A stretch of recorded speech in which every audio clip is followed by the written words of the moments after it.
বর্তমান সময়ে পাশের বাসার প্রতিবেশীর খবর কেউ নেয় না, সেখানে গিফট দেওয়া তো দূরের কথা। সেদিক থেকে আমি অনেক ভাগ্যবতী বলতে পারেন।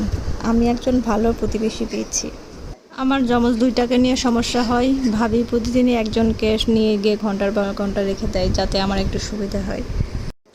আজ আমার প্রতিবেশীর কাছ থেকে একটা গিফট পেলাম। চলুন দেখি বক্সের ভিতর কী আছে। মাঝে মধ্যেই গিফট দেয়, কিন্তু কখনো দেখানো হয়নি, আজকে দেখাতে ইচ্ছে করলো। এই তো দুইটা কাচের বাটি আছে, বাটিগুলো খুব সুন্দর, অনেক মোটা। বাটিগুলো আমার খুব পছন্দ হয়েছে। এই সাইজের কাচের বাটি আমার নাই, বাটিগুলো কাজে লাগবে। বাটিগুলো হাতে পেয়ে মনে হলো এটাতে পুডিং বানালে ভালো হবে। ভিডিওতে দেখতাম কাচের বাটিতে পুডিং বানাই, দেখতে খুব সুন্দর লাগে, কিন্তু আমার ছোট সাইজের কাচের বাটি ছিল না, তাই কখনো বানানো হয়নি। এই বাটিটা পেয়ে আজকে পুডিংটা বানিয়ে নিলাম।